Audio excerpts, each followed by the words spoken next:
Hi, today we are talking about the importance of curiosity. And when we mean being curious, what we also mean is not being judgmental. It's such an important component, and we really want to discuss this with you because we find it is such an important thing between couples.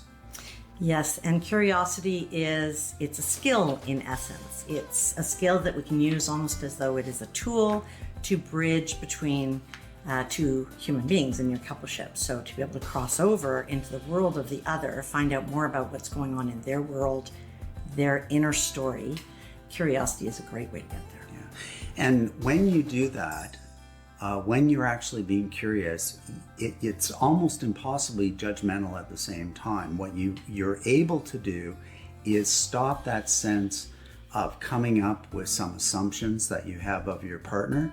And what you're wanting to do is really get more informed information. It's almost like being a journalist interviewing somebody when you can actually say, so what do you mean by that? Or tell me more about that because I really want to know what you're actually saying, or how does that make you feel?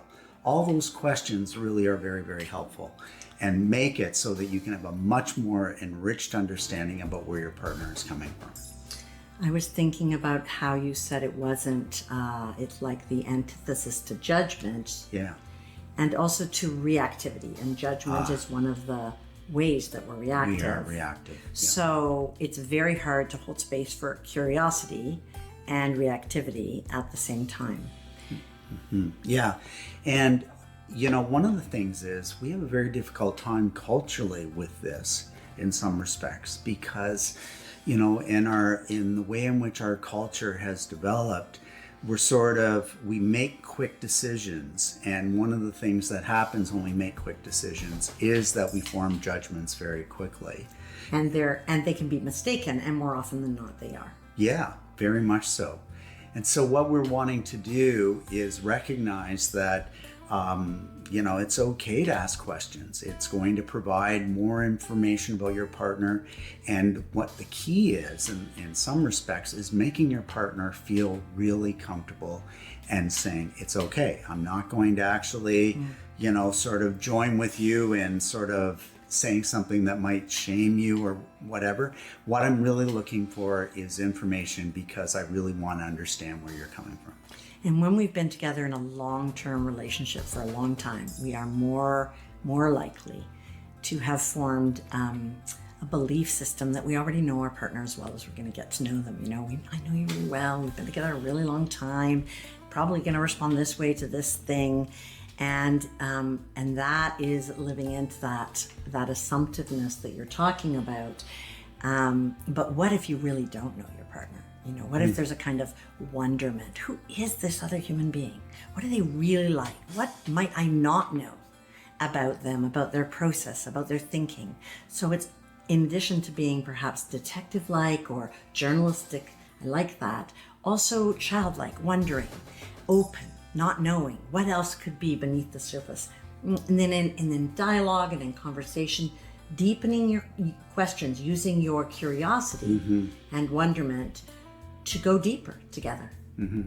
And absolutely. And one of the reasons why that is so important is that we don't stay the same all the time.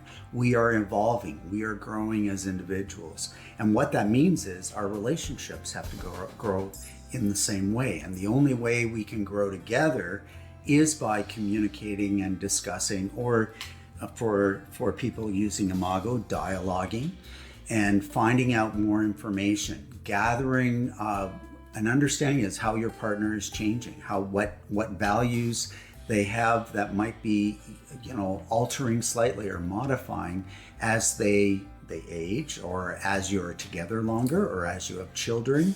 Lots of different things impact our jobs. A lot of things impact the way in which we feel. Yeah, and I was thinking that one of the blocks to curiosity is this possible below the surface worry, let's say, that if you get curious, if you take the time to know more, dig a little deeper, be more empathetic, that you might be leaning into a kind of commitment to whatever it is your partner is sharing. Should it be a desire or a yearning or a belief system? Right. When in fact, you can still hold on to who you are. You're a differentiated person. And in fact, there's deep value in your partner seeing you for who you are. What curiosity does is help bridge. Once again, it's about bridging into the world of the other, so that as you get to know them and they get to know you, then you're filling that space between you with more conscious understanding, awareness, and knowledge about one another. Yeah, I was thinking about that, and as you were just talking about that, Anna, is that the whole concept of that one person can be evolving and changing in some respects, another person as an independent person is evolving and changing and being slightly different than they were 3 years ago or whatever during the pandemic. And then you have this relationship that is evolving. And that is all really comes out because you get to understand and have more knowledge and more perspective of your partner's feelings, as well as being able to become vulnerable yourself and understand your own feelings. Yeah. So probably this is a subject we could talk about a lot and a lot more in other videos. We wanted to sort of introduce or remind people about the value of curiosity as you continue to grow your relationships. So thank you for joining us. Thank you.